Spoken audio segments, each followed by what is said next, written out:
सवाल मुझे हर बार आता है।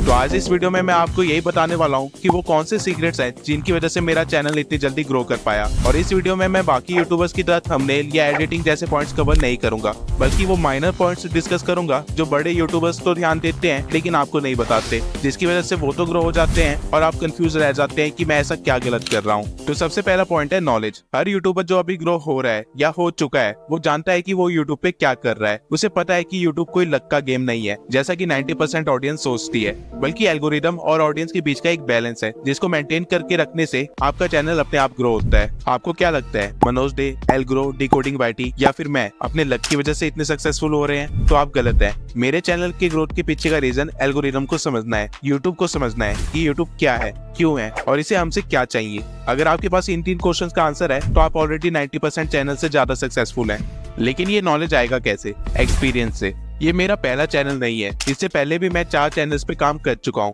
जिसमें से एक चैनल स्ट्राइक की वजह से डिलीट हो गया था। एक चैनल मैंने फॉरेन ऑडियंस पे बनाई थी तो उसकी ग्रोथ रुक गई, और साथ ही 2 चैनल्स अभी 66K और 28K पे है, जिसमें से एक शॉर्ट्स का चैनल है तो वो किसी काम का नहीं, और दूसरे चैनल का RPM बहुत लो है। और इन चैनल्स पे ग्रो होना कभी भी मेरा टारगेट नहीं था, बल्कि इन चैनल्स पे तो मैं एक्सपेरिमेंट करता हूँ, जिसकी वजह से मुझे copyright, algorithm, branding, marketing, RPM, CPM जैसे फैक्टर्स के बारे में पता चला, जिसको कोई भी यूट्यूबर अच्छे से कवर नहीं करता है। लेकिन ये सारी चीजें ग्रो करने के लिए बहुत इंपॉर्टेंट है। और इन सबसे भी ज्यादा जो चीज मैंने और बाकी सारे बड़े यूट्यूबर्स ने एक्सपीरियंस से सीखी है, जिसके बिना कोई भी सक्सेसफुल नहीं हो पाता, वो है पेशेंस। अभी जितने भी नए यूट्यूबर्स आते हैं वो सोचते हैं कि 1-2 महीने में ही चैनल मोनेटाइज कर ले, और जब वो ऐसा नहीं कर पाते हैं तो वो डिमोटिवेट हो जाते हैं और गिव अप कर देते हैं, या फिर अपने कंटेंट के साथ अनकंसिस्टेंट हो जाते हैं। यूट्यूब एक्चुअल में एक लंबी गेम है। अगर आपको 1-2 महीने के अंदर ग्रोथ चाहिए तो आपके लिए इंस्टा सही प्लेटफॉर्म है, ना कि यूट्यूब। यूट्यूब पे काम करने से पहले आपको अपना पेशेंस लेवल काफी बढ़ाना पड़ेगा और अपना माइंडसेट चेंज करना पड़ेगा। लेकिन अब आप कहेंगे कि मैंने भी तो अपना चैनल 2 महीने के अंदर ही ग्रो कर लिया, तो मैं ऐसा क्यों कह रहा हूँ? तो इसका रीजन ये है कि मैं यूट्यूब पे इसी माइंडसेट के साथ आया था कि मैं अगले 6 महीने सिर्फ अच्छा कंटेंट प्रोवाइड करूंगा। मुझे सब्सक्राइबर्स या फिर मोनेटाइजेशन की कोई भी लालच नहीं थी। एज अ रिजल्ट मैंने 1 महीने के अंदर सिर्फ 4 वीडियोस डाली और सारी वीडियोस पे सिर्फ 500 तक की व्यूज आ रहे थे। अंटिल मैं तो क्या मैं वीडियोस डालता? आंसर है कि मैं बिल्कुल डालता, बिना क्वालिटी में कोई भी कॉम्प्रोमाइज किए, क्योंकि मेरे एक्सपीरियंस से मुझे ये पता है कि यूट्यूब कई बार आपकी वीडियोस को रीच देने में 6 महीने का टाइम भी ले लेता है, और अगर आपने तब तक गिव अप कर दिया होगा तो आपका स्टार्ट करना ही बेकार हो जाएगा। आपको हमेशा 33 वीडियो रूल फॉलो करना चाहिए, जिसके अकॉर्डिंग जब तक आप अपने चैनल पे 33 वीडियोस अपलोड नहीं कर देते हैं आपको रुकना नहीं है, और इन सारी वीडियोस की क्वालिटी काफी अच्छी होनी चाहिए, और ये सारी वीडियोस या तो किसी ट्रेंडिंग टॉपिक पे होनी चाहिए या किसी नीड को फुलफिल कर रही होनी चाहिए। अब क्या एक्सपीरियंस और नॉलेज ही वो फैक्टर है जिसकी वजह से मैं इतनी जल्दी ग्रो कर पाया? तो आप गलत है, क्योंकि मेरे पास इस निश में कोई भी नॉलेज या एक्सपीरियंस नहीं था। तो आपका सवाल होगा कि मैं 30,000 सब्सक्राइबर्स कैसे गेन कर लिए? इस नीश में एंटर होने से पहले मैंने पूरे 1 हफ्ते इस नीश को स्टडी किया, जहां मैंने मनोज डे, एल्ग्रो, स्टेप ग्रो, डिकोडिंग वाईटी जैसे बड़े चैनल्स को स्टडी किया, और साथ ही साथ जो नए चैनल्स हर रोज क्रिएट हो रहे थे मैं उनको भी स्टडी कर रहा था। और एंड में मुझे एक परफेक्ट स्पॉट मिल गया इस नीश में एंटर करने के लिए। मुझे 1 हफ्ते की स्टडी के बाद ये पता चला कि एल्ग्रो अकेला काफी बड़ी ऑडियंस बेस होल्ड कर रहा था, और उसके गायब होने के बाद लोग नए यूट्यूबर्स को ट्राई कर रहे थे, जिसकी वजह से छोटे चैनल्स भी व्यूज ले पा रहे थे। और क्योंकि मुझे एल्गोरिदम की नॉलेज थी तो मुझे पता था कि किसी भी पुराने चैनल पे वीडियो डालने से ज्यादा बेहतर होगा कोई नया चैनल खोल के उस पे वीडियो डालूं। और इस नीश की एडिटिंग स्टाइल में भी काफी डिफरेंस था, तो अगर मुझे एक अच्छा कंटेंट बनाना था तो मुझे इस स्टाइल को अडेप्ट करना जरूरी था। और फिर मैंने 1 हफ्ते के अंदर ही यूट्यूब ट्यूटोरियल्स के थ्रू ये एडिटिंग स्टाइल सीख ली। अब पॉइंट यहाँ पे ये है कि अगर मैं एल्ग्रो या डिकोडिंग वाईटी या फिर नए चैनल्स को स्टडी नहीं करता तो मैं भी उन नए चैनल्स की तरह 2 दिन चलता और उसके बाद गायब हो जाता। मैंने इस नीश के एक्सपर्ट्स को देखा और उसके बाद फिर बिगिनर्स को देखा, जिससे मुझे पता चल पाया कि मुझे क्या करना है और क्या नहीं करना है। सारे यूट्यूबर्स आपको ये सिखाते हैं कि क्या करना है, लेकिन आपको ये कोई नहीं बताता कि क्या नहीं करना है, जिसकी वजह से आप सभी लोग सेम मिस्टेक्स करते हो और आपका चैनल नहीं चल पाता। अब आपका क्वेश्चन होगा कि मैं मार्केट रिसर्च कर तो ली, लेकिन इसका यूज मैंने कैसे किया? तो इसका आंसर है ट्रेंड चेकिंग। अब इस नीश में आती मैं ज्ञान देना स्टार्ट नहीं कर सकता था, ऑल्दो मेरे पास काफी सक्सेसफुल चैनल्स थे, लेकिन वो किसी काम के नहीं थे, क्योंकि लोगों को मेरे इस चैनल पे प्रूफ चाहिए थे। इसलिए मैंने अपनी पहली वीडियो डिकोडिंग वाईटी पे बनाई, लेकिन तब तक हर दूसरा चैनल डिकोडिंग वाईटी और एल्ग्रो के चैनल एनालिसिस कर रहा था, इसलिए सेम टॉपिक पे वीडियो बनाना यूजफुल नहीं था। तो फिर मैंने एक दूसरे क्रिएटर को टारगेट किया जो था मनोज डे, लेकिन रिजल्ट में कोई भी फर्क नहीं था। मुझे वही 100-200 व्यूज मिल रहे थे, और ऑल्दो मुझे पता था कि मुझे ट्रेंड चेकिंग का इस्तेमाल करना है, लेकिन मैं खुद को एक्सपेरिमेंट करने से नहीं रोक पाया। इसलिए मैंने अपने एक दूसरे चैनल से रिलेटेड वीडियो बना डाली और उसे अपलोड भी कर दिया, जिसकी वजह से मुझे अच्छे खासे ताने भी सुनने को मिले। और ये चीज से मुझे ये समझ आ गया था कि जब तक मेरे 1000 सब्सक्राइबर्स नहीं हो जाते मुझे ट्रेंड चेकिंग का ही इस्तेमाल करना पड़ेगा। तो मैंने भी ट्रेंडिंग कीवर्ड्स का ही इस्तेमाल किया, लेकिन थोड़े अलग वे में। जहाँ सारे लोग एनालिसिस और एडिटिंग स्टाइल पे वीडियो बना रहे थे, मैंने थोड़ी अलग चीजें प्रोवाइड करना स्टार्ट कर दिया, जैसे कि एल्गोरो की मोशन ग्राफिक्स। उसके बाद मैंने अपने नीश से हटके थोड़े अलग क्रिएटर्स पे भी वीडियो बनाई, जैसे कि ध्रुव राठी, और वो वीडियो एक सक्सेस थी मेरे चैनल के लिए। और इसी वीडियो की वजह से मुझे 10,000 सब्सक्राइबर्स भी गेन हुए और मेरा चैनल भी मोनेटाइज हो गया। नहीं मिलेगी, ये इस बात पर डिपेंड करता है कि आपने इस ग्रोथ को किस तरह इस्तेमाल किया।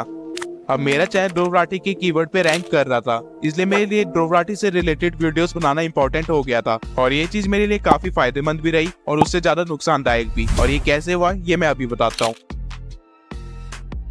जब मुझे ध्रुव राठी के नाम पे व्यूज आ रहे थे तो मैंने सर्च किया कि लोग ध्रुव राठी से रिलेटेड किस चीज को देखना पसंद कर रहे हैं, और मुझे पता चला कि काफी सारे लोग ध्रुव राठी जैसी एडिटिंग करना चाहते हैं अपने फोन में। तो मैंने पूरा 1 हफ्ता लगाया ये तरीके ढूंढने में कि ध्रुव राठी जैसी एडिटिंग फोन में कैसे करे, और मैंने एक अच्छी क्वालिटी में वीडियो बना के अपलोड कर दी। जिसके बाद मुझे और डिमांड्स आने लगी ध्रुव राठी से रिलेटेड वीडियोस बनाने के लिए, और मैंने इन डिमांड्स को कंप्लीट भी किया, जिसकी वजह से मेरे सब्सक्राइबर्स तो इंक्रीज हो गए थे, लेकिन अब मेरा चैनल बहुत जल्दी डेड होने वाला था, क्योंकि मैंने चैनल YouTube ट्रिक्स से रिलेटेड टॉपिक के लिए खोला था। लेकिन अब मेरी ऑडियंस ध्रुव राठी की थी, बजाय डिकोडिंग वाईटी या एल्गोरो के। और ठीक यहीं पे 80% यूट्यूबर्स गलती करते हैं, जिसकी वजह से उनका चैनल बहुत जल्दी डेड हो जाता है। वो एक ही कीवर्ड पे बार बार कंटेंट बनाते हैं, जिनकी वजह से उनका नीश ही चेंज हो जाता है, जिसे वो मेंटेन नहीं कर पाते हैं। और जब वो पुरानी नीश से रिलेटेड कंटेंट डालते हैं तो वो नहीं चलता है, क्योंकि उनकी ऑडियंस बेसिक किसी और नीश की बन चुकी होती है। अब मुझे पता था कि मेरे साथ भी यही होने वाला है, इसलिए बीच बीच में मैं अलग अलग टॉपिक्स पे भी वीडियो बनाते रहता था, जिसकी वजह से मेरी नीश तो चेंज नहीं हुई, इवन मैं ध्रुव राठी की ऑडियंस को भी अपनी ऑडियंस में कन्वर्ट कर लिया।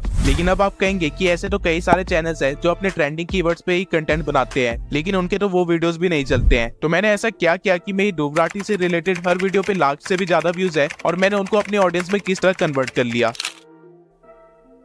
किसी भी चीज की वैल्यू तब होती है जब उसकी रिक्वायरमेंट हो। मैं अपनी हर वीडियो के एंड में अपनी ऑडियंस से एंगेज करता हूँ और उनको बताता था कि मैं इस वीडियो में इस पॉइंट को कवर नहीं कर पाया, तो क्या उनको उस पॉइंट पे एक अलग से वीडियो चाहिए, जिसके रिस्पॉन्स पे मैं अपना अगला कंटेंट बनाता था। अब वो वीडियोस वैसे भी मुझे अपने चैनल्स के लिए बनानी होती थी, लेकिन मैं हमेशा पहले अपनी ऑडियंस से पूछता था और उसके बाद मैं एक साइकोलॉजिकल गेम खेलता था। जब मेरी ऑडियंस ध्रुव राठी से रिलेटेड वीडियो का वेट कर रही होती थी, तब मैं अलग अलग टॉपिक्स पे वीडियो क्रिएट करता था, जिसकी वजह से उनके अंदर की नीड और भी ज्यादा बढ़ने लगती थी, और उनको मेरे चैनल पे कुछ और देखने को नहीं मिलता था, तो वो मेरी नई अपलोडेड वीडियो ही देख लेते थे। इससे हो ये रहा था कि मैं कर वही रहा था जो मुझे करना है, लेकिन इस बार मैं अपनी ऑडियंस की परमिशन लेके वो चीजें कर रहा था, और उनको लग रहा था कि मैं उनके अकॉर्डिंग वर्क कर रहा हूँ, जिसके कारण मेरे ऑडियंस के बीच में एक ट्रस्ट बिल्ड हो गया। और यही रीजन है कि मैं ध्रुव राठी वाली सीरीज खत्म कर दी, लेकिन तभी उन लोगों ने मुझे अनसब्सक्राइब नहीं किया, और इवन अब वो मेरी नई वीडियोस भी देखते रहते हैं, क्योंकि जब वो ध्रुव राठी से रिलेटेड वीडियोस का वेट कर रहे थे, तब मैंने उनको यूट्यूब ट्रिक से रिलेटेड वीडियोस दिखाई, जिसकी वजह से उनकी दिमाग में अब इस चीज के लिए भी नीड क्रिएट हो गई है,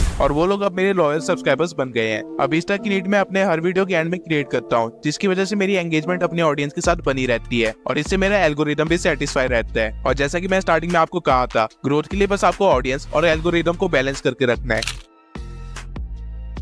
अब मार्केट रिसर्च करने के बाद और अपने एक्सपीरियंस से मुझे एक चीज समझ आ गई थी, अगर आपके पास एक खास चीज या टेक्निक जिसकी वजह से आप अपने कॉम्पिटिटर से अलग हो जाते हैं, या फिर जिसकी वजह से लोग आपको रिकॉग्नाइज करे, मनोज के लिए ये एज उनकी ट्रिक्स थी जो कि वो स्टार्टिंग फेज में लेके आए थे, और वहीं एल्गोरो और डिकोडिंग वाईटी के लिए ये एज उनका एडिटिंग स्टाइल था। और ठीक इसी तरह मैंने अपना एक एज क्रिएट किया, ट्रांसपेरेंसी और अपने अवतार के साथ। इंडिया में कोई भी यूट्यूबर इस निश में अवतार का इस्तेमाल नहीं कर रहा था, जो कि मेरे लिए एक अपॉर्चुनिटी बन गई। और यही रीजन है कि मैं अपने अवतार को लगातार मॉडिफाई करता रहता हूँ, जिसकी वजह से मुझे ऐसे मैसेज लगातार आते रहते हैं, और ये वही स्पेशल चीज है जिसकी वजह से लोगों को मेरा चैनल याद रहता है। लेकिन ये अवतार भी मेरे लिए लॉन्ग टर्म में फायदेमंद नहीं है, इसलिए मैं अपनी वीडियो में पूरी तरह से ट्रांसपेरेंसी रखता हूँ। मैं अपनी ऑडियंस को वो चीजें भी बता देता हूँ जो बाकी यूट्यूबर्स अपनी ऑडियंस से छुपाने की कोशिश करते हैं, क्योंकि मुझे पता है कि ये छोटी चीजें भी कितनी ज्यादा इंपॉर्टेंट होती है। फॉर एग्जाम्पल, जैसे मैंने अपने पिछले पॉइंट में बताया कि किस तरह मैं साइकोलॉजिकल गेम खेलता हूँ। अब कोई भी यूट्यूबर ये चीज कभी भी नहीं बताएगा, क्योंकि उसे डर है कि उसकी ऑडियंस उसे अनफॉलो करके चली जाएगी। लेकिन मैं इस चीज को इस तरह देखता हूँ कि मेरी ऑडियंस भी सेम चीज फॉलो कर सकती है, जिसकी वजह से वो भी ग्रो कर पाएंगे। और ठीक इसी तरह मैं अपनी हर वीडियो में अपने सारे सीक्रेट्स रिवील कर देता हूँ,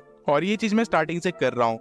जैसा कि मैंने अपनी पहली वीडियो में ही बता दिया था कि मैंने कौन सी ट्रिक इस्तेमाल की अपनी पहली वीडियो को ही वायरल करने के लिए। अगर आपने अभी तक वो वीडियो नहीं देखी है तो अभी जाके उस वीडियो को जरूर देखें, आपको सारी चीजें समझ आने लग जाए।